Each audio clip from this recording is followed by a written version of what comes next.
So, what will you remember the 2022 election for? Will it be the demise of ScoMo? The colour teal? Or the almost $100 million that the United Australia Party reportedly spent on advertising? Besides all that good stuff, in the future I hope that we can look back on the 2022 election and the train wreck in Waringa as the moment Australia rejected the importation of US-style culture wars. Catherine Deves was parachuted into the seat of Warringah on the decree of Scott Morrison and the New South Wales Premier, Dominic Perrottet. A parachute! A parachute! A few months after having been accepted into the Liberal Party's Fairlight branch. A parachute! A parachute! What? Deves was a prolific tweeter. I'm not going to dredge up all the stuff she posted, but suffice to say there was plenty of it.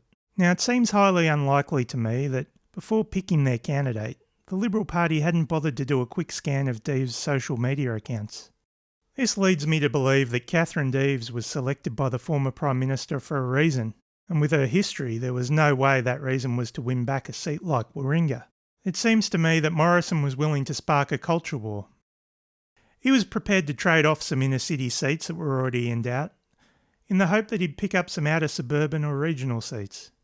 It was a calculated gamble that didn't pay off.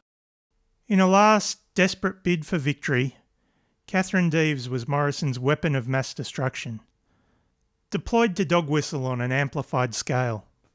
It also helped to detract from the fact that Morrison's government took very few policies to this election. That in selecting Catherine, I've selected someone together with the Premier in New South Wales and Christine McDivitt, who is a woman raising 3 girls, who's always stood up for women and girls in sport, and I'm not going to allow a pile-on her to silence her. The Liberal Party did wheel out a couple of former PMs to try and boost Deves' credibility. John Howard and Tony Abbott believe Ms Deves has a good chance of winning the seat from independent Zali Steggall.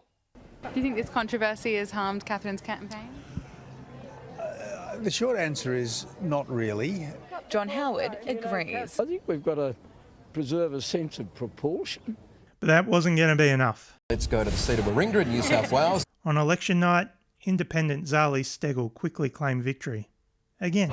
It looks like you have very clearly won your seat again. Congratulations. In 2019, there was a 12.6% swing against the Liberal Party in first preferences. In 2022, there was an additional 5.2% swing away. As you might expect, Sky News were devastated. I'm delighted to have in the studio with us the best candidate the Liberals put forward at this election, Catherine Deves. I don't think so. In my opinion, Bridget Archer was probably their best candidate. Well, you didn't win. What a joke. Really? No, honestly, tell me what you really think. You should have been front and centre of this campaign. It would have been a different result had you been. Would it, though? Yeah, nah. Here's a cold hard fact. As of recording this, on a 2-party preferred basis, Deves has only won a single polling place. Oh, look, my campaign was fighting a battle on a number of fronts. We were fighting in the Waringa conference, we were fighting headquarters, we were fighting the lefty-lovey press, and then we had to go out there and fight the teals. At a federal level, the moderates have been eviscerated, and the Liberal Party needs to get back to its traditional values. This idea that your sort of values, sensible, common sense values, versus these sort of moderate left squishy values. Look around. You had a 4.7 swing against you, according to the current count. So there was a 5.17% swing against the Liberals in Waringa in 2022, on top of the 12.6% swing against them in 2019. How low can the Liberal Party's first preference vote realistically go in a seat like Waringa? Now, I'd argue that the Liberal Party could run an artichoke in the seat and still get a decent slab of the vote. That's just how it is. Deves was also a distant second when it came to the number of first preference votes. North Sydney, Trent Zimmerman, 13% swing against him. Yes. Whilst there was a big swing against the Liberal Party, Zimmerman did lead based on first preference votes. In McKellar, Jason Falinski, 16.4% swing against him with Sophie Scops. Yep, another big swing against the Liberal Party. But again, the Liberal Party led on first preference votes. Now, to me, that says that the moderates Nobody's buying what they're selling anymore. Yep. I don't think that means what you think it means. When you look at it, in Waringa, the big chunk of the Liberal vote was lost in 2019. In 2022, Catherine Deves just managed to hemorrhage even more votes. The rise of the independents in traditionally safe Liberal seats tells me that there were electorates crying out for more moderate candidates. People were fed up with the direction that the Liberal Party was heading, but they were unable to bring themselves to vote for Labor or the Greens. People were also tired of toxic politics. On election night, it appeared that Simon Birmingham arrived at this insight, although he was probably a couple of months too late. Case of Waringa, and we've all seen the issues that have played out there, and I think it sends a message about what Australians believe when it comes to issues of respect, of inclusion, of diversity. And I think what we're seeing there is a very strong message, and I fear that the impact in Warringah may have had something of a contagion effect on candidates in adjacent Liberal seats that actually do hold the right values but may be paying a very dear price for that seat. That contagion effect would appear to be far more likely than Murdoch-Harry Potter's theory. With Catherine Deves coughing and spluttering her bile, you'd have to expect that some of it would have landed on her neighbours. The poor bastards never had a chance. I would like to say to my detractors that when they thought I could not withstand the storm, that I am the storm, and I am not going anywhere. Well, what is that dog whistle? Now, where have we heard this storm stuff before? Well, maybe it's the calm before the storm. What's the storming? Could be the calm before the storm. What storm, Mr. President? You'll find out. Dog whistle. That reminds me, I wonder what happened with all that QAnon ScoMo stuff. You know, what I am saying is common sense, but they are afraid of the lefty-lovey press. Who are these lefty-lovey press she keeps talking about? We all know there's a distinct lack of diversity when it comes to media ownership in Australia. With News Corp and Nine Entertainment dominating, it's hard to mount an argument that these two are traditionally lefty lovers. For what it's worth, Australia continues to slide down the Global Press Freedom Index rankings. And throughout the 2022 election, the reasons for why that may be became fairly obvious. Maybe notorious lefty lover Chris Ullman can help me out.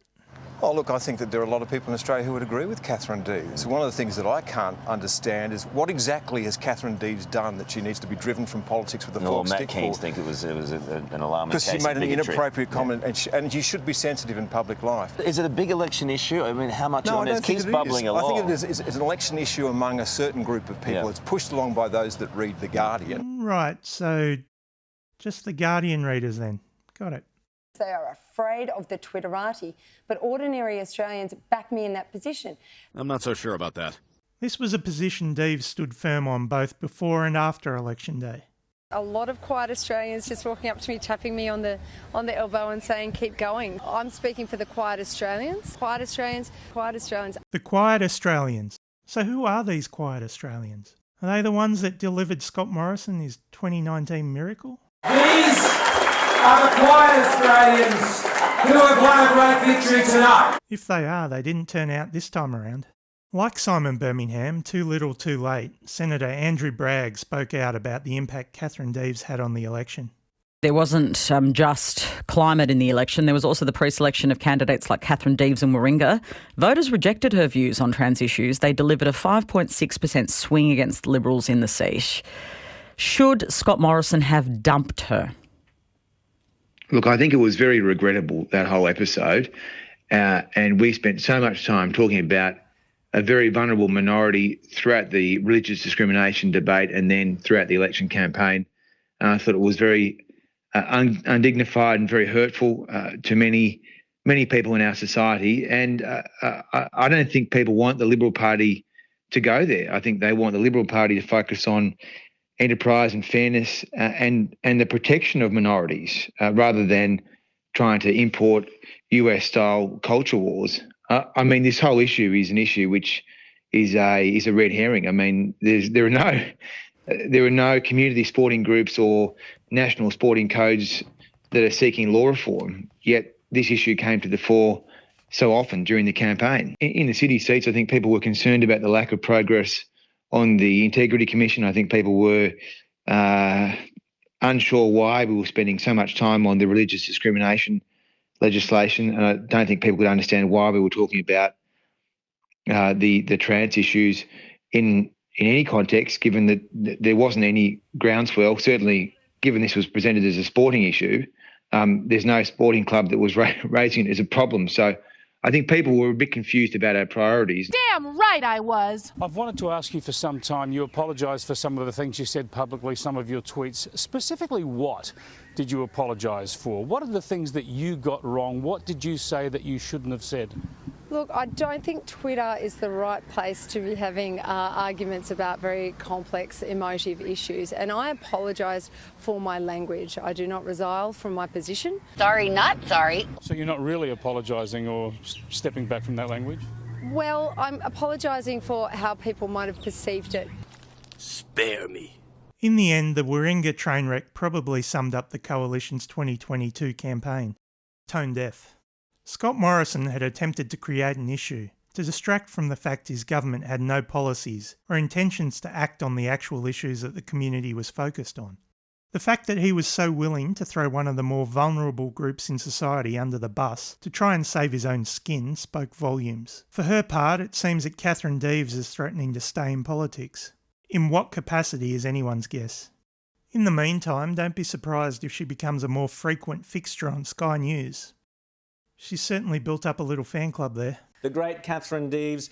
I hope that the result in Waringa, and in Australia more broadly, is a sign that the country may be beginning to reject the importation of culture wars from the US. I really do. The country fired a shot over the Liberal Party's bow. Fire a burst across their bow. It's up to them now to either heed the warning or ignore it and plough further right and into a long, cold winter.